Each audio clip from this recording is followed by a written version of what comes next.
عقلمند اور چالاک چور اور ہمارے ملک کے حکمران. ایک مورل سٹوری.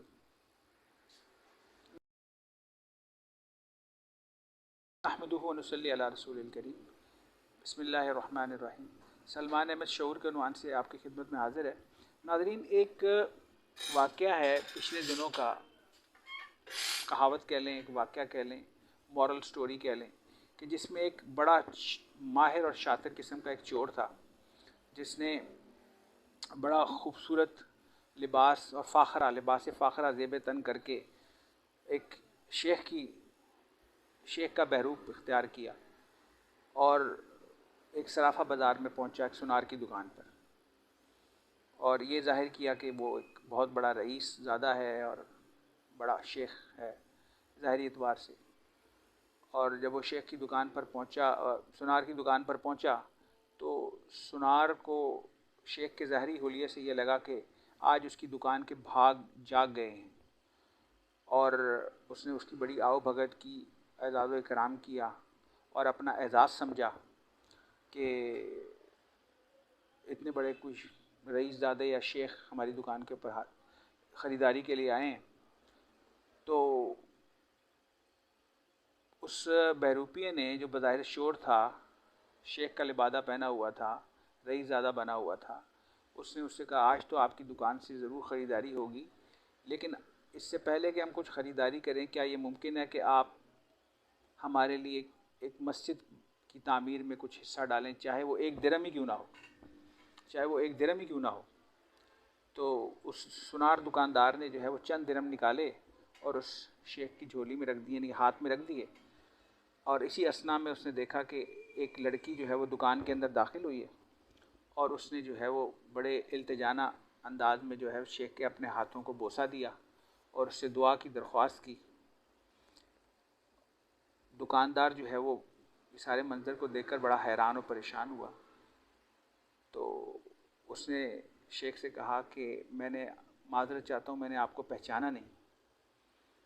تو اس پر اس لڑکی نے کہا کہ تم عجیب بد نصیب آدمی ہو، اتنا بڑا علم اور فضل کا پیکر انسان شیخ خود چل کر تمہاری دکان پر آیا ہے، اور تمہیں اس کا پتہ نہیں. یہ ہمارے فلاں علاقے کے فلاں شیخ ہیں، اور یہ برکت اور علم اور فضل اور رزق کا سبب خود ہیں، جو چل کر تمہاری دکان پر آئے ہیں. اور خدا نے ان کو جو ہے وہ کثرت علم اور دولت کی فراوانی سے نوازا ہے، اور ان کے ہر قسم کی دنیاوی نعمتوں سے ان کو نوازا ہے، اور انسانوں سے صرف خیر خواہی کا جذبہ ان کے اندر ہے، اور تم ان کو پہچان نہیں رہے. تو اس پر اس نے بڑا معذرت خواہانہ رویہ اختیار کیا سنار نے، اور ان سے معذرت کی کہ میں تو جاہل آدمی اس دکان کے اندر بند رہتا ہوں، وہیں باہر آنے جانے کا میرا کوئی سامان نہیں ہے، تو میں آپ کو پہچان نہیں سکا. تو اس پر شیخ نے کہا، اس چور نے، کہ خیر کوئی بات نہیں، انسان خطا کا پتلا گار ہے، اور اللہ رب العزت جو ہے وہ جو معاف کرنے والا ہے اور معافی کو پسند کرتا ہے. تم ایسا کرو کہ یہ رومال میرا رکھ لو، اور 7 دن تک اس رومال کو تم نے جو ہے وہ اپنے چہرے پر ملنا ہے، اور 7 دن کے بعد خیر و برکت اور کثرت رزق کے دروازے تمہارے اوپر کھول دیے جائیں گے. وہ دکاندار جو سنار تھا بڑا احسان مند ہوا اس شیخ کا، اور اس نے بڑی عزت اور اکرام اور احترام سے وہ رومال اس کے ہاتھوں سے لیا اور اس کو بوسہ دیا، اس کو آنکھوں سے لگایا اور اپنے چہرے کے اوپر پھیر لیا، اور چہرے پر پھیرتے ہی وہ تھوڑی دیر میں بے ہوش ہو گیا. اور اس کے بعد اس رئیس زادے نے، اس شیخ نے اپنی ہم پیشہ ور لڑکی کی مدد سے وہ ساری کی ساری دکان کو لوٹا اور رفو چکر ہو گئے. اب یہاں پہ آگے جا کے سٹوری میں ایک ٹوسٹ آتا ہے. اس بات کو 4 سال گزر جاتے ہیں. 4 سال گزر جاتے ہیں. وہ دکاندار جو سنار تھا وہ بھی اپنے نقصان کو بھول جاتا ہے، رو دھو کے، پریشان ہو کے.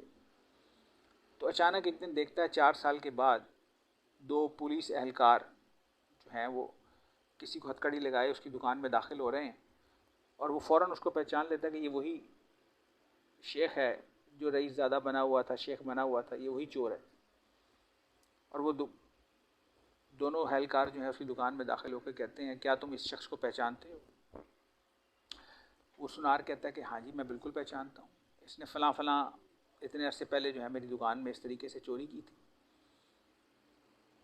تو اس پر وہ پولیس اہلکار جو ہیں اس کو کہتے ہیں کہ ہمیں اس کو قاضی کے سامنے عدالت میں پیش کرنا ہے، اور ہمیں طریقۂ واردات کا پورا جو ہے وہ اندراج کرنا ہے، اور ہمیں اس کے لیے گواہ بھی چاہیے، تمہیں گواہی کے طور پہ ہمیں پیش کرنا ہے.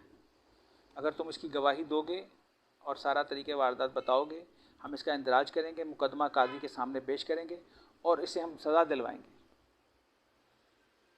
تو وہ بڑا متحیر بھی ہوا اور خوش بھی ہوا اندر اندر کہ چلو یہ تو اچھی بات ہے کہ میرا جو ہے وہ سامان لوٹا ہوا جو ہے وہ اس کا چور جو ہے وہ پکڑا جائے گا اور سارا کچھ ہے.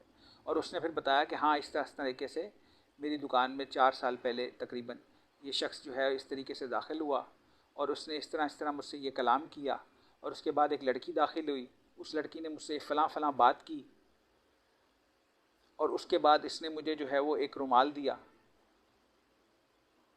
تو اس پر جو ہے وہ پولیس اہلکار نے وہ ہتھکڑی وغیرہ اس کی کھول دی اور اسے کہا بین اسی طریقے سے ہمیں ساری واردات کا اندراج کرواؤ تاکہ ہم اس کو لکھیں اور اس کا اندراج کریں اور قاضی کے سامنے مقدمہ پیش کریں.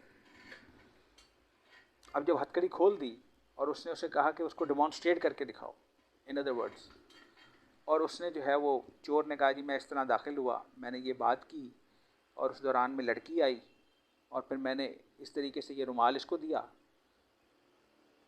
اس نے کہا پھر کیا ہوا؟ چور پولیس اہلکار نے اس نے وہ رومال اس دکاندار کو دیا، دکاندار نے وہ رومال دوبارہ اپنے منہ پر پھیرا کہ جی وہ اس طرح میں نے پھیرا، اور اتنی دیر میں وہ دکاندار دوبارہ بے ہوش ہو گیا. اور اس کے بعد وہ چور اور اس کے 2 پولیس اہلکار جو اس کے ساتھی تھے انہوں نے دوبارہ سے اس دکان کو لوٹا اور دکان دوبارہ سے پتلی گلی سے فرار ہو گئے. بین اسی طریقے سے آج ہمارے ملک کے ساتھ ہو رہا ہے. آج ہمارے ملک کے ساتھ بھی یہی ہو رہا ہے. ہر 4 سال کے بعد کوئی نہ کوئی حکمران آتا ہے، کوئی نہ کوئی آتا ہے اور ایک نیا منظر، نیا لباس، نئی شکل کے ساتھ، نئے بحروب کے ساتھ اور نئے حربے کے ساتھ اس قوم کو لوٹتا ہے اور پتلی گلی سے فرار ہو جاتا ہے. اور بیچاری قوم جو ہے وہ اس کے ان دعووں سے دھوکہ کھا کر اعتبار کر جاتی ہے اور پھر دوبارہ لٹ جاتی ہے. تو یہ تو ہمارے اپنے سوچنے اور سمجھنے کی بات ہے کہ ہم کس طرف جا رہے ہیں، اور ہمیں ہوش کے ناخن لینے چاہیے اور اپنے اچھے اور برے کی تمیز کرنی چاہیے، اور ہمیں کوشش کرنی چاہیے کہ ہم اپنے لیے کو اچھے حکمران جو ہیں وہ ان کا انتخاب کریں. جزاکم اللہ خیر. السلام علیکم ورحمۃ اللہ.